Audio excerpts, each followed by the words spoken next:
Olá, mais uma vez bom dia, vocês que nos acompanham pelo YouTube. Temos aí o módulo 2 da disciplina Vida Cristã. Antes de começarmos esse estudo, vamos ter uma palavra de oração, falar com Deus para que Ele nos ajude a entender o que vai ser ministrado. Querido Deus, obrigado pelo tempo do culto, pela palavra que foi exposta. Nos ajuda aqui mais uma vez, Senhor, a entendermos a profundidade do nosso coração.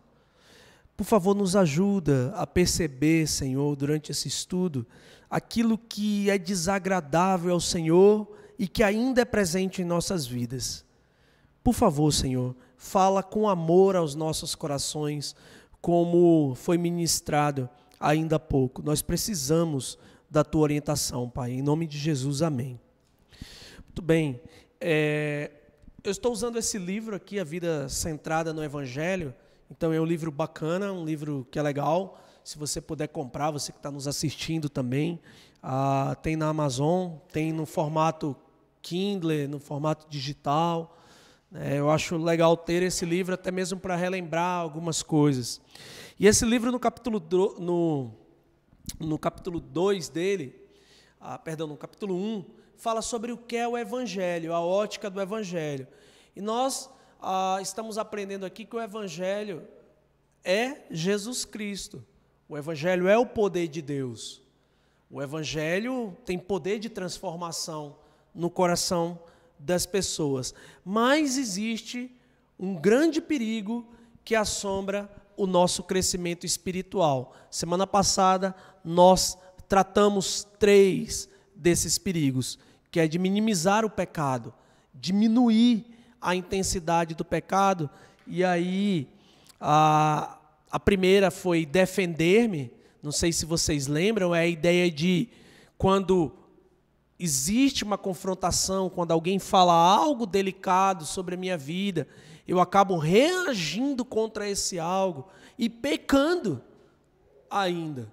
Eu ainda acabo pecando por não ouvir e ainda ficar me defendendo quando eu estou errado.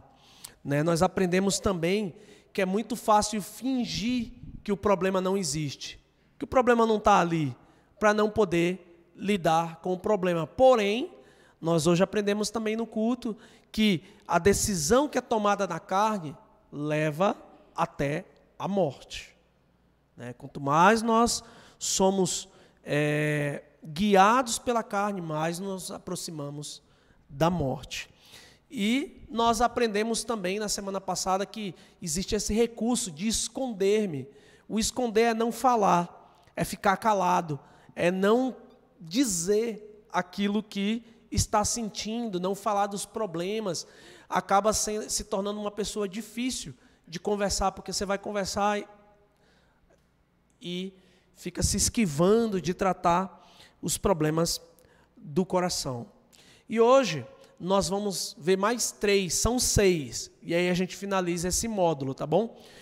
E o primeiro de hoje é o exagerar. Exagerar. O que significa isso?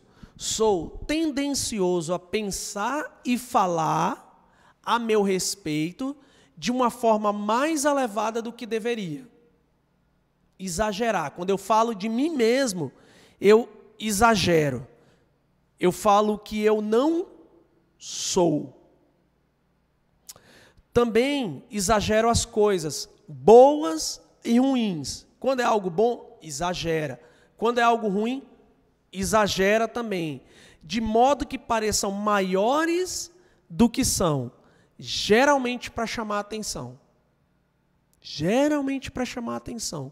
Há um exagero. Esse exagero no pensar e falar ao nosso respeito é para nos levar a uma condição de pessoas boas, respeitáveis.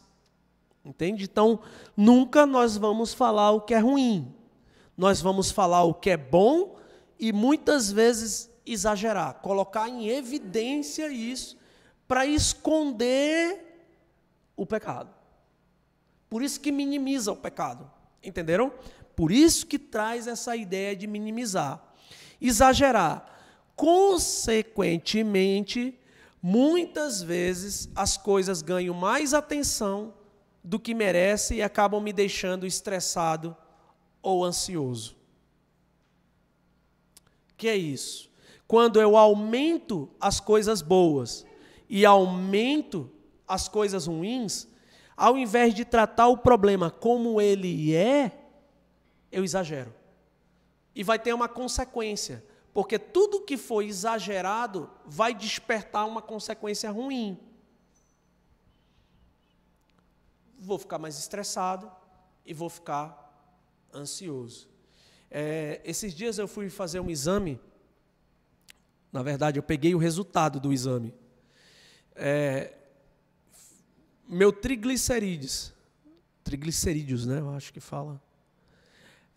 Coletei o sangue e lá no papel, né, do diagnóstico, o que tinha, né, o resultado, estava assim, foi impossível fracionar. O nível era tão alto de gordura que foi impossível chegar a um resultado. Ou seja, eu não tenho resultado disso. Aí fui atrás do que era. Eu liguei logo para o meu médico. Estou morrendo? Ele falou, ainda não. Ainda não. E aquilo começou a exagerar dentro do meu coração, achando que eu já estava indo para o caixão. E meio que desesperado, já ia ali, conversando comigo, a minha esposa, conversando, para com isso, calma, vamos ver o que dá para fazer, escuta o médico, falou. Aí meu médico, Dr. Márcio Cató, falou o seguinte, olha, pastor, está ruim, mas tem como melhorar. Depende de você enfrentar esse problema como realmente ele é. Não adianta exagerar. Tem que enfrentar. Eu tenho que fazer dieta. Não, calma. Porque a gente começa a exagerar, a gente vai tomando decisões erradas, sabe? Achando que a gente sabe das coisas, só que a gente está vivendo tudo meio exagerado. Não é só exagerar no problema, é exagerar no pensar na solução do problema. Daí vem o estresse. Aí eu liguei para uma nutricionista, ela já me passou um cardápio. Comecei a fazer, não tem sido um bicho de 7 cabeças. O meu sonho é chegar aí daqui 2 semanas com resultado agora dessa vez. Pense num negócio que chama assim a gente a ficar meio desesperado. É tu ver que não foi possível medir o nível, porque era muita gordura. Mas já passou. Então, tem muito cuidado com isso aqui, porque é muito fácil a gente enredar nesse caminho aqui. É muito fácil. Acontece alguma coisa e já dispara esse dispositivo de exagero. Só que aí ele deixa a gente meio cego. A gente não vai vendo os erros que a gente vai tomando, vai fazendo. Porque a gente está só reagindo ao problema. Não está pensando.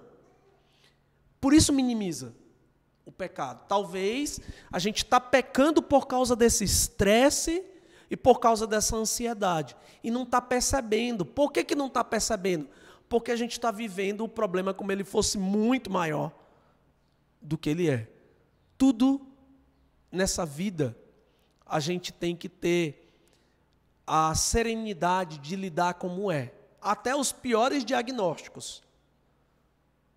A gente acabou de ouvir sobre a segurança no Senhor. A gente não pode esquecer disso. Mas eu confesso que é difícil. Se é difícil para mim, deve ser difícil para você também. Para você que está nos assistindo. Ainda mais vivendo momentos como esse que nós estamos vivendo no mundo, né? Uma pandemia, tudo está pela hora da morte, e já estão se falando em uma terceira onda. São momentos difíceis. Se a gente não tiver a serenidade, a tranquilidade, a gente vai desesperar. E vai exagerar. E vai ficar estressado. E vai ficar ansioso. E quem está mais perto de você sente isso. Talvez o pastor no domingo não sinta. Mas quem está mais perto de você sofre as consequências desse estresse e dessa ansiedade. O Jedson, membro aqui da igreja, trabalha comigo. Ele vê isso no meu coração. De vez em quando eu tenho que chegar com ele e pedir perdão. Irmão, corri demais agora. Exagerei. Tem que abraçar ele. Restaurar o relacionamento que, por causa do exagero, da reação, prejudicou. Tem que ter esse caminho de volta. Ninguém é perfeito não, meus irmãos. Nós todos estamos sujeitos a isso. Por isso que tem que tomar cuidado, porque isso minimiza o nosso pecado. A gente tem que ver o que a gente está fazendo no meio da crise, que é errado, que é desagradável a Deus. A crise está aí. Os problemas estão aí. Não vão mudar. Ficando estressado ou ansioso, não vai mudar o problema vai ser o mesmo. Inclusive, Jesus disse, que adianta andar ansioso? Não pode alterar um dia sequer na tua vida. Acrescentar ou diminuir, não adianta. É um exercício. Isso aí tem que ser um exercício, tem que ser disciplina. Não é assim, de uma hora para outra, que a gente vai conseguir desligar e vou dizer, no estresse a partir de agora. Não vou ser uma pessoa estressada, não vou ser uma pessoa agoniada, como diz o paraense. Não vou ser uma pessoa ansiosa. É um processo. É um processo. Que todos nós estamos inseridos, mas a pergunta é um processo para você? Porque tem que ser um processo quando já começou a batalha. E a batalha está no coração, a batalha não está no problema. O problema vai existir, toda hora vai existir um problema. Principalmente quando está passando por aquelas marés difíceis, como diz a minha esposa, tudo acontece. É um negócio que quebra, é um carro que eu fui trocar o óleo, não apertaram um negócio direito lá, o bujão, e o óleo estava vazando. Tudo acontece para te tirar do sério. Mas lembre que a gente está sendo tentado nesse momento. A gente tem que lembrar que nós estamos sendo tentados a exagerar, a brigar, a ficar com raiva. E olha, vai ter um momento que a gente vai falar coisas que não vai ter como pedir perdão, como é esse caso aqui do Jedson e eu. E Liu, qualquer outra pessoa que convive comigo, sabe que quando eu acelero é difícil. Estou reconhecendo o meu problema também, meus irmãos. Meu coração também sofre com isso. É luta, é um processo, mas é difícil. Né? Vai pensando aí para ti também. Não é só me ouvindo, não. Vai pensando aí o que é que você está exagerando, o que é que está aí no teu coração, que talvez está te causando prejuízo. Como eu falei e vou repetir, a gente acaba machucando quem está mais próximo de nós. O que nós vamos demonstrar para a sociedade é o nosso eu ideal. Aquilo que a gente acha que é bom. Mas na intimidade, nós vamos ser quem de fato nós somos. E as pessoas vão ver e vão sofrer com isso também. Tá bom? Isso vai acontecer, naturalmente, meu irmão, minha irmã. Agora a gente precisa tratar esse coração. A gente precisa parar de exagerar. Já fiz a minha confissão. Confesse você também ao Senhor. Tá bom? Uma segunda maneira é culpar. Culpar. A primeira era exagerar. Essa aqui é culpar. Sou rápido para culpar os outros por algum pecado ou alguma circunstância. Sou rápido. Olha, isso está acontecendo por causa que você deixou de fazer isso. É rápido. Isso está acontecendo o tempo inteiro. Culpando outras pessoas por alguma circunstância. Ah, deu errado isso, agora a gente tem um problema, porque fulano ou se... Tá, aconteceram. A gente quer que as pessoas entendam o nosso erro, não é verdade? É muito comum alguém dizer assim, mas errar é humano. Ok. Quando diz respeito ao erro dela. Agora, quando é o erro do outro, é julgamento. A gente tem que tomar cuidado com isso. Porque errar é humano para o outro também. Não é só para nós que é humano. Quando nós erramos, nós sabemos que somos fracos, que temos essas dificuldades, coisas que precisam ser tratadas. Mas o outro também. O outro também erra. E nessa hora, uma das maneiras de minimizar o pecado é culpar. Culpar, assumir minha parte em um pecado ou conflito é uma luta muito grande para mim. Isso é bem difícil, porque quando duas pessoas brigam, sempre as duas estão erradas. Se for para uma situação de briga, de conflito, não é quem é que está certo. Os dois estão errados. Os dois. E um grande problema é quando a gente começa a comparar a vida do outro com a nossa vida. A gente tem a tendência em comparar o pior do outro com o melhor meu. Eu pego o pior do outro e digo, e me exalto. E isso é perigoso. Esse tipo de comparação é perigoso. É perigosa. Então, assumir a minha parte em um pecado ou conflito é uma luta grande. Porque a gente tem um problema chamado orgulho.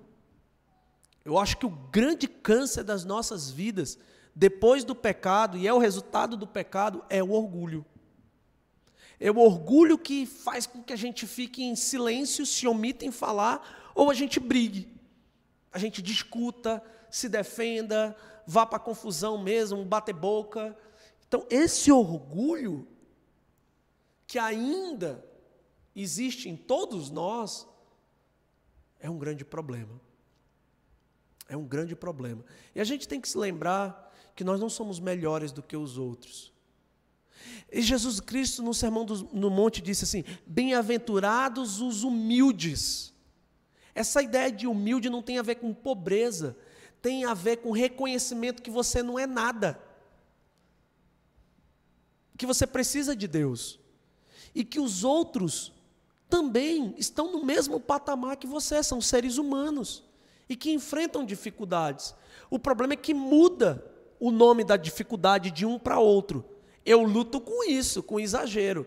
Talvez você lute com julgar.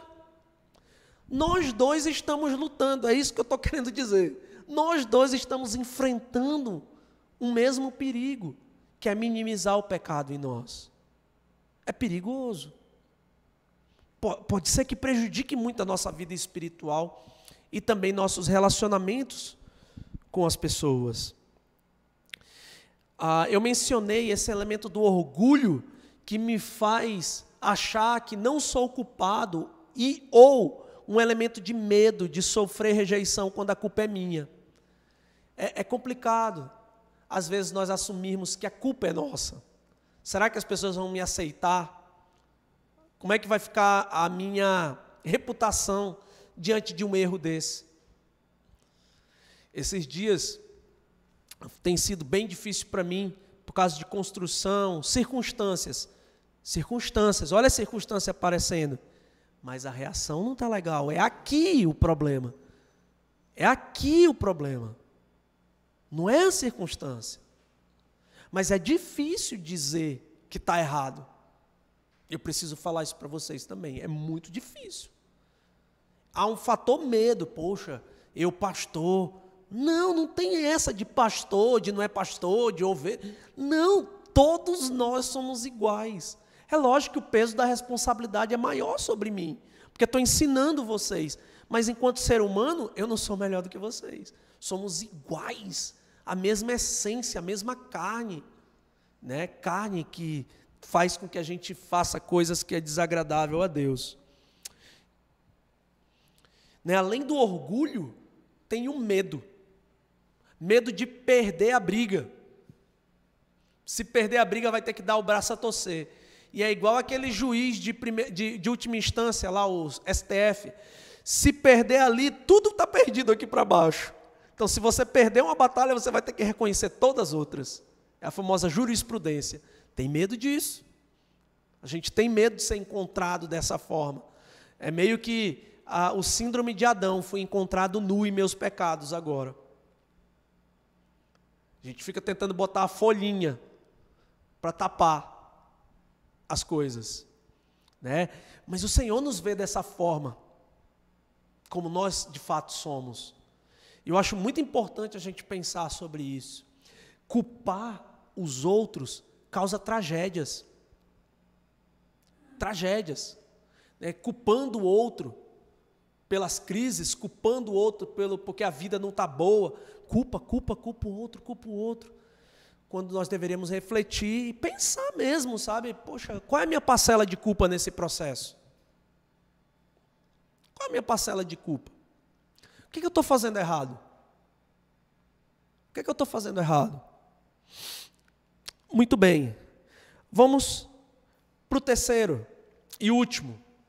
Minimizar. O problema é minimizar, né? 6 maneiras de minimizar o pecado. E o último, de fato, é minimizar. Tenho inclinação para dar pouca importância ao pecado ou às circunstâncias na minha vida, como se fossem normais ou não tão ruins assim. Esse é outro problema grave. É quando a gente encara a nossa vida na perspectiva, já que a gente, sabe como é? Sou humano mesmo, é a síndrome de Gabriela, era uma novela que tinha antigamente. Eu nasci assim, vou morrer assim. Só que o Evangelho, ele muda pessoas, ele transforma pessoas. De fato, podemos ter nascido com muitos problemas. Mas Jesus não permite que esses problemas continuem em nossas vidas. Jesus tem poder para transformar. Então, quando eu não dou a devida importância, principalmente para os meus pecados, eu vou começar a ver o pecado como normal. Vai ser normal. Ou é da idade. Olha, isso aí é da idade. Isso aí é por causa disso, porque é homem, por causa que é mulher. Começa, por causa que é criança. Não, peraí. O que é normal é fazer o certo. O anormal não é certo. É errado. Mesmo que todas as pessoas estejam fazendo. Todo mundo esteja fazendo errado. Virou certo? Não. É errado. Minimizar o efeito do pecado porque todo mundo está fazendo, é esse o problema. Mas todo mundo está fazendo isso. Mas nem todo mundo é filho de Deus, como foi pregado hoje. Nem todo mundo é filho de Deus. Só aqueles que são guiados pelo Espírito. Os que são guiados pela carne não são filhos de Deus. Foi o que o apóstolo Paulo disse no texto que foi exposto hoje. Então, quando trata normal e tem essa repetição, porque o grande problema, sabe qual é? É repetir. A repetição daquilo que tem no mundo, na vida da gente, que somos cristãos. Outro extremo é: eu não sou tão ruim assim. Tem gente pior que eu. É a comparação. Sabe de uma coisa? Eu não roubo, eu não bebo, fumo. Você vai só nos extremos. Pecadões. Só que não existe pecadão e pecadinho. Tudo é ofensa contra Deus. Então, o desvio de alguma conduta, por mais mínima que seja, é pecado contra Deus. Então, quando eu me coloco nessa condição, mas não é tão ruim assim, se eu estou tendo um padrão em que eu estou olhando pessoas mais ruins que eu.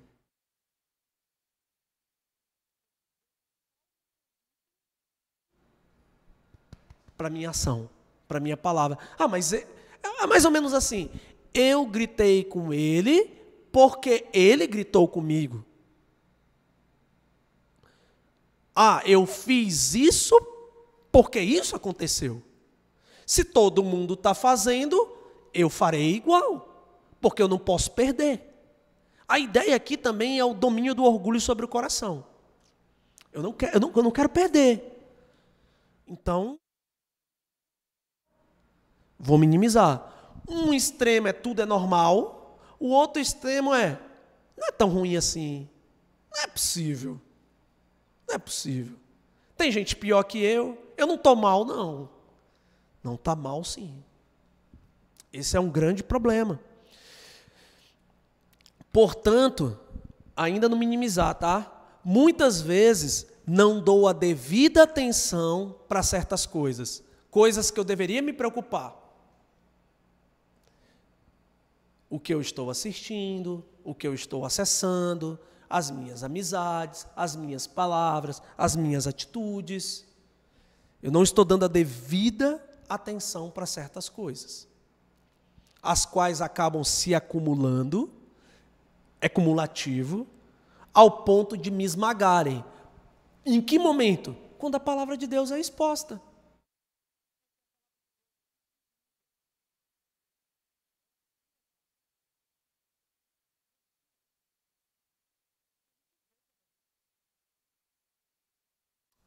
A gente precisa dar atenção nas pequenas coisas. Sabe por quê? Porque os pequenos desvios levam a grandes desastres. Se um avião sair de uma rota 1 grau, o mínimo 1 grau, ele vai acabar no chão, ou se chocando com outro avião. 1 grau somente. Você está indo numa estrada, com uma alça viária ali, a nossa que dá acesso a Belém. Você está em uma determinada velocidade, você dá um toquezinho só na direção do carro e não mexe mais. E vê o que vai acontecer. Você vai acabar dentro do mato. Um toquezinho que você dá. Então, pequenos desvios levará a grandes tragédias. Os grandes erros começaram com pequenos erros, que as pessoas não prestaram tanto atenção, não deram atenção. Vou citar o rei Davi de novo. No tempo que Davi cometeu aquele adultério com Batseba, naquele dia, Davi não era para estar ali, naquele palácio. O texto diz que Davi deveria estar no campo de batalha, porque naquela época os reis saíam para a batalha. Davi ficou preguiçoso. Ele mandou outro no lugar dele, um subordinado. Vai lá fazer isso para mim. E ficou. Dormir errado? Não. Mas no caso de Davi, quando ele tinha outra responsabilidade para fazer e não o fez, gerou problema. Gerou problema. Ele não tomou os devidos cuidados. Saiu até a sacada, viu Batseba tomando banho nua, desejou a mulher. Mesmo que não tivesse reconhecido ela, mas depois ele pede para alguém chamar aquela mulher. E o homem diz para ele, é mulher do Urias, mulher do amigo dele. Ele estava cego, porque ele não prestou atenção nos pequenos detalhes lá atrás. Por isso ele ficou cego. Ele não prestou atenção. E de fato cometeu um adultério com Batseba. E depois matou o marido de Batseba. É um problema, porque é assim. Você tem que fazer outra coisa maior para esconder a menor.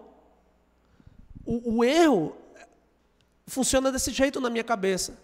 E na tua também. A gente quer esconder, faz algo maior. É igual mentira. Você sempre vai ter que contar uma mentira maior do que a primeira, para sustentar todas as outras mentiras.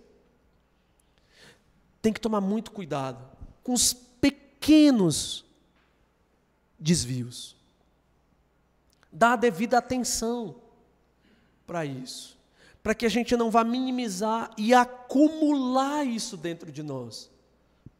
Acumular, eu estou com excesso de gordura no sangue e de açúcar.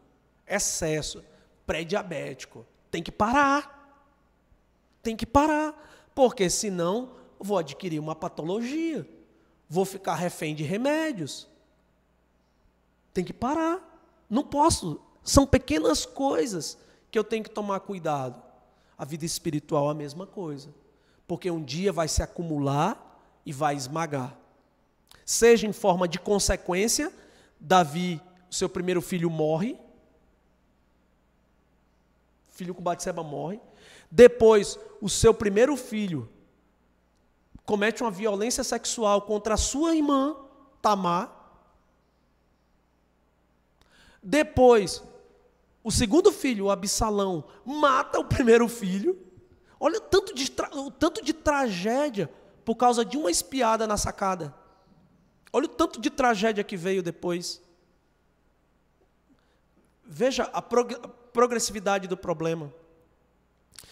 E eu acredito que, lendo o Salmo 32, 51, também, dá para ver que Davi era esmagado por isso.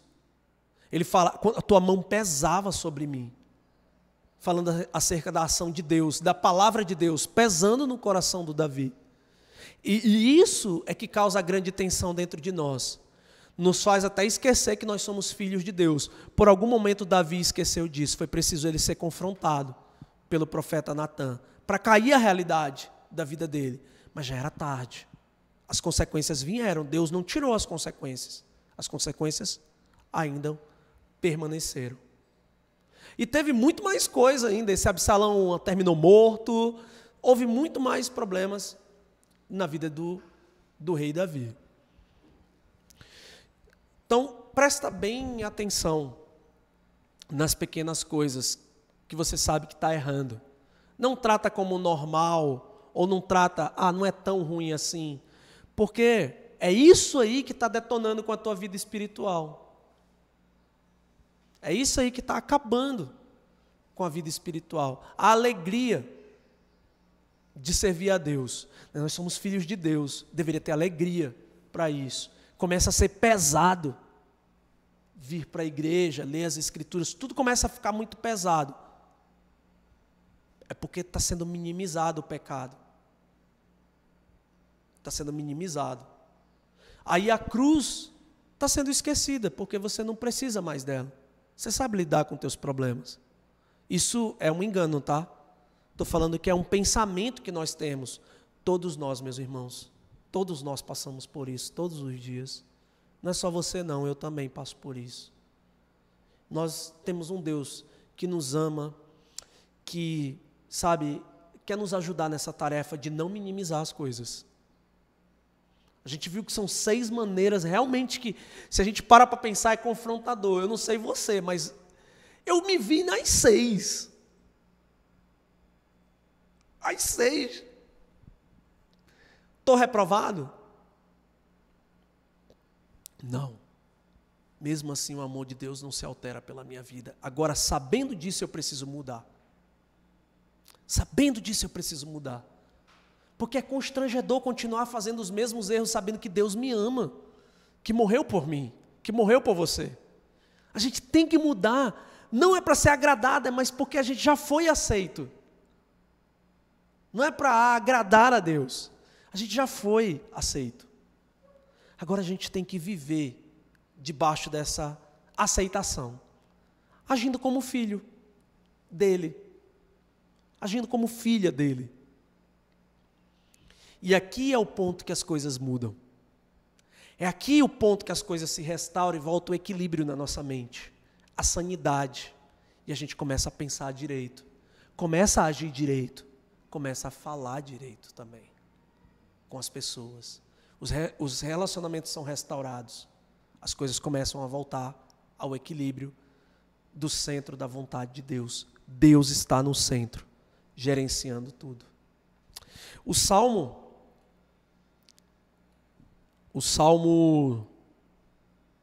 vai passar aí? O Salmo 139, que foi o que nós vimos na semana passada, ele fala assim no versículo 23, sonda-me, ó Deus.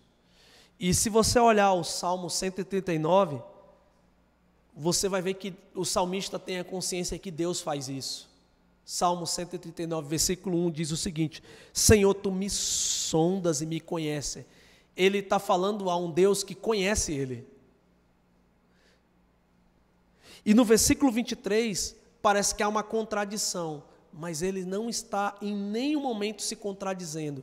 Esse sonda-me é para olhar para dentro de mim e dar o diagnóstico. Para que eu saiba aquilo que eu ainda não sei. Né? Essas 6 maneiras de minimizar, talvez a gente não sabia alguma delas. E de repente foi despertado, então isso é a ação de Deus. Ele nos sondou e nos deu a resposta. Sonda-me, ó Deus, mostra para mim o que eu preciso saber sobre mim mesmo. Por que eu digo isso? Porque aí vem o restante do versículo, ó, e conhece o meu coração. Prova-me é a ideia de ser provado. Você está pedindo a aprovação de Deus. Deus me chacoalha para que eu veja o que está acontecendo comigo. Por quê? Nós estamos cegos muitas vezes. Deus precisa chacoalhar. Daí, queridão, queridona, vem as situações difíceis da vida. É só por aí que a gente vai aprender. Pensa aí em alguma coisa que você está enfrentando e que agora, ouvindo isso, faz sentido. Deus mostrando, está sacudindo você. Olha como Deus é bondoso, poderia deixar você ir no caminho de morte. Mas Ele sacode para mostrar. Ei, calma, o que está dentro de você, peraí, vai dar ruim. Que Deus bom. Que Deus bom. De fato, Deus é nosso Pai. Por nos provar, para mostrar o que tem dentro de nós. E conhece as minhas inquietações. Por causa de que eu não estou dormindo? Por causa de que você não está dormindo? O que está ocupando a tua mente o dia inteiro? Todos os dias, durante uma semana inteira? Inquietações. Dúvidas. Dúvidas. Versículo 24, vê se em minha conduta algo te ofende. Aqui está colocando o coração diante de Deus. Aqui estamos vendo um crente. Tem algo que te ofende? Ele sabe que tem coisa que ofende. Ele sabe. Ele não é perfeito, o salmista. Ele sabe que tem coisas na vida dele que ofende a Deus. Ele não está fazendo uma pergunta boba, não. Ele sabe que Deus vai confrontar ele, porque ele pediu para ser balançado, para ser provado. Mas aí ele diz, dirija-me pelo caminho eterno. Ou seja, Senhor, está aqui o volante da minha vida. Está aqui. Dirigir até agora não foi muito bom, não. Não foi muito bom. Eu preciso continuar a vida, mas agora debaixo da tua direção. Você vai continuar vivendo, continuar fazendo coisas, continuar fazendo negócios, continuar tendo que pagar contas, só que dirigido por Deus. Aí você vai ver esse estresse, essa ansiedade, essa angústia, esse sofrimento sair do coração, porque a perspectiva mudou. E sempre que Deus precisar te mostrar alguma coisa, Ele vai dar uma balançadinha. Usando o pastor, a mensagem, o estudo, ou a tua leitura bíblica, Ele vai. Ele é Deus. E é teu pai. Qual pai quer o mal para o seu filho? Eu não quero. Ali você está saindo ali da cama, eu seguro logo a perna dela quando eu acho que tem perigo. Chorou um pouquinho diferente, eu estou com... Um pai cuidadoso. Deus é muito melhor do que eu, como pai. Ele é teu pai. Ele é teu pai. Né? Que maravilha, né? Chamar Deus de pai. Ele é meu pai. Olha a segurança que dá. Ele é meu pai. Conclusão, precisamos desenvolver uma visão correta sobre Deus e sobre nós. Quem é Deus e quem somos nós? Minimizar o pecado atrapalha nosso progresso espiritual e tende a ser nocivo para os nossos relacionamentos. Ficou claro isso hoje? Que vai atrapalhando os nossos relacionamentos? Vai atrapalhando, vai ficando mais difícil. E estresse gera estresse. Vai ficando difícil. Mas a gente viu que dá para resolver. Nós temos como resolver. E eu diria que isso aqui é muito importante. O discipulado é a chave para esse progresso. A gente está num processo aqui de discipulado, tá? A EBD também é um discipulado. Apesar de ter discipulado individual. Mas faz parte desse processo. Para nós entendermos essas coisas. Não investir tempo nessa prioridade fará com que a alma entre em um estado de sonolência espiritual. e comece a tratar o pecado como normal. Nós não queremos isso. Nós não queremos chegar até aí. Então nós temos o problema, nós temos a solução e nós temos também já claro o resultado errado. O que vai dar de ruim caso sigamos dessa forma, com essas 6 maneiras de minimizar o pecado. Se nós decidimos mudar hoje essa conduta, eu tenho certeza que nós vamos colher grandes frutos aqui nessa terra, para a glória de Deus, glorificando o nome de Deus. Amém? Eu vou encerrar com a oração e depois a gente abre aqui para perguntas, tá bom? Só para a gente, com o pessoal ali do YouTube, despedir e depois a gente volta aqui por um tempinho, tá bom? Querido Deus, obrigado por esse tempo de estudo, obrigado por falar aos nossos corações, Pai. Eu peço que o Senhor nos ajude nessa luta diária de não minimizar o pecado em nosso coração. Nos dê forças, Pai. Em nome de Jesus, amém. Você que nos acompanha pelo YouTube, até semana que vem. Tchau, tchau.